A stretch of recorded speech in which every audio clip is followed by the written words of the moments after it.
Nosso encontro de hoje, vamos continuar trabalhando o conceito de autoconhecimento. No encontro passado, também registrado no vídeo da semana passada, nós observamos, como que o autoconhecimento funciona quando a gente interage com outras pessoas. E no mundo moderno nós interagimos não é com uma, duas ou três pessoas, mas com muitas pessoas em muitos âmbitos diferentes. Esses âmbitos ou áreas da vida, que alguns chamam, nós chamamos aqui de círculos sociais, e existem algumas características específicas, essa interação em ambientes que nos levam então ao nosso autoconhecimento. Vamos começar com uma reflexão de autor desconhecido que diz assim: levamos 1 minuto para avaliar a vida dos outros. Isto é, mal a gente conheceu as pessoas, a gente já começa a dar palpite. E uma vida inteira sem entender a nossa. Isto é, muito tempo para a gente se conhecer. Essa questão pode ser abordada de uma forma mais precisa, nessa reflexão do Carl Jung, que diz que nós mesmos somos uma questão colocada ao mundo. E quem deve fornecer a resposta a essa pergunta somos nós mesmos. Se a gente não souber responder a pergunta que nós representamos, então nós estaremos reduzindo a resposta àquela que o mundo nos der. Isto é, ao invés da gente se conhecer, usando o palavreado da reflexão anterior, nós estaremos limitados à informação que vem das outras pessoas. Para quem nunca viu ou não lembra, os nossos chamados círculos sociais abrangem desde a família, passando por parentes, vizinhos, o mundo do trabalho, atuação em organizações voluntárias, amigos. Há algum tempo nós detalhamos isso tudo de forma bastante precisa. Vamos aqui só relembrar. Quem não se lembra, nós temos vídeos detalhando isso tudo gravados aqui no nosso canal. E vamos hoje então começar aqui com algumas reflexões referentes ao mundo do trabalho. O desafio maior que quase todo mundo enfrenta em algum momento na vida é descobrir o seu talento. Para que serve no mundo do trabalho? Esse é um dilema, por exemplo, que a maioria das pessoas que tem que escolher uma carreira para fazer vestibular, por exemplo, tem que enfrentar. Quem não for fazer vestibular tem que experimentar, pensar. E o cineasta George Lucas diz que talento todo mundo tem. O que nós precisamos é nos mexer para descobrir qual é.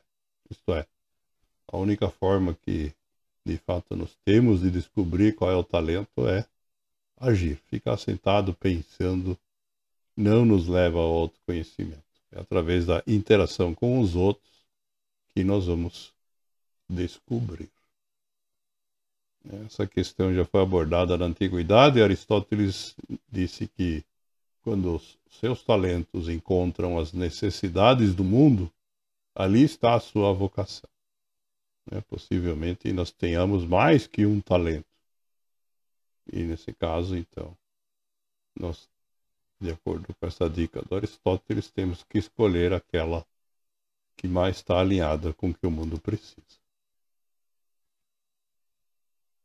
Toda vez que a gente interage, seja no mundo do trabalho, seja nas outras áreas da vida, nós vamos enfrentar algumas pessoas que podem representar um risco para a gente. Porque elas são agressivas, porque elas têm comportamentos inadequados, por uma série de razões. E, ao mesmo tempo, em alguns círculos, nós podemos encontrar pessoas que acabam servindo como fatores de proteção. né? Então, a primeira questão que a gente coloca aqui para reflexão é que é necessário a gente se conhecer o suficiente para que a gente consiga distinguir em cada um desses ambientes onde a gente interage, não importa se é com a vizinhança, no trabalho, com os amigos, no mundo virtual, né? Quais são aqueles que de fato representam risco e quais que nos ajudam, né? Se a gente identificar alguns que são de risco, nós temos que pensar o que nós podemos fazer para diminuir esse risco. E se eu encontrar alguns que servem como proteção, então temos que pensar em como tirar proveito em benefício próprio e das demais pessoas da nossa família. Em geral, o que acontece com mais frequência é que nós encontramos círculos perigosos, né, ou chamados muitas vezes também de ambientes tóxicos, né? E nesse caso, então, a gente precisa pensar o que nós podemos fazer ou para neutralizar essa toxicidade ou para diminuir o perigo que é representado, né, por esses ambientes onde a gente encontra essas características. Nem sempre é possível aplicar aquela técnica chamada do evite, que é deixar de participar daquele ambiente. Pensem, por exemplo, no mundo do trabalho, né? A maioria das pessoas não tem como deixar de trabalhar. A mesma coisa com outros ambientes, né? A gente participa em alguns deles, se a gente quiser, em outros não tem essa escolha. Mesmo na família, né? Nós temos famílias onde, se a gente encontrar pessoas tóxicas, nós podemos nos afastar. E em outros casos, não, porque as pessoas não permitem.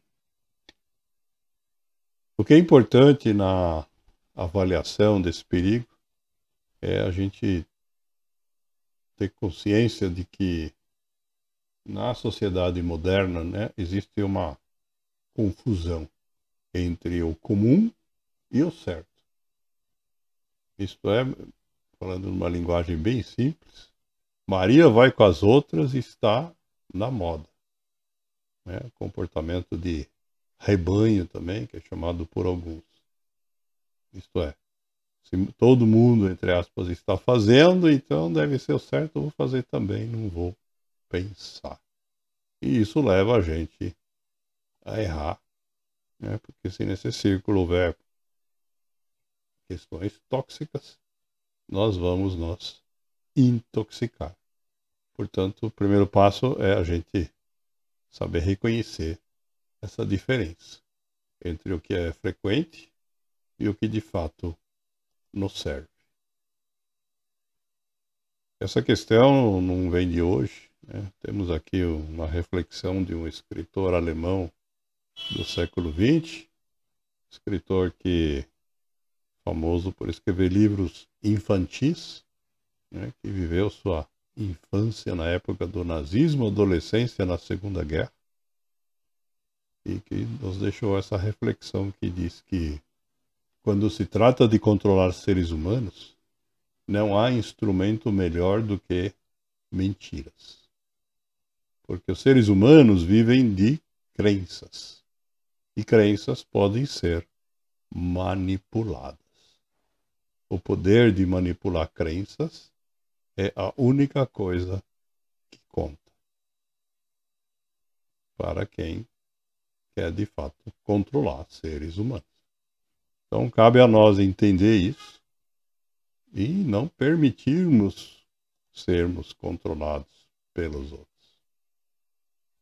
Isso exige um nível de atenção no mundo moderno bastante elevado, ao ponto que nós temos essa reflexão aqui da professora Edna Fricato, contemporânea nossa, que diz que nunca devemos cometer o erro de sermos tão compreensivos a ponto de ignorar o fato de que podemos estar sendo desrespeitados. Isto é, nós devemos estar alertas de que existem pessoas que de fato vão nos desrespeitar em algum momento. E não achar ingenuamente, né, que todo mundo é bonzinho e que tudo que fazem é no nosso interesse. Nesse ambiente, então, nós temos por obrigação nos posicionar para deixar a nossa marca. A grande dificuldade, obviamente, é que a pressão do rebanho, né, como a gente disse, é grande. As mídias que embarcam na divulgação de mentiras também são uma fonte de pressão muito forte sobre as pessoas. Mas se a gente não tiver essa capacidade, né, se todos os seres humanos sucumbirem a esse processo, quem vai acabar sucumbindo é a nossa sociedade como um todo. E talvez o ambiente, né, o círculo social onde essa questão esteja mais evidente é no mundo virtual. No mundo virtual, que foi criado em tese como um ambiente livre para qualquer tipo de manifestação, né? Nós temos hoje um volume significativo de dificuldades, né?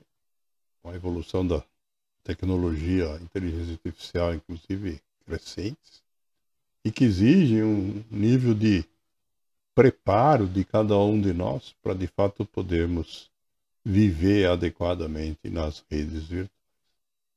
Entretanto, não devemos cair no erro de achar que é só no mundo virtual que isso acontece, né? Porque as pessoas que não pensam acabam aprendendo esse comportamento lá, talvez, mas acabam reproduzindo ele também no mundo real.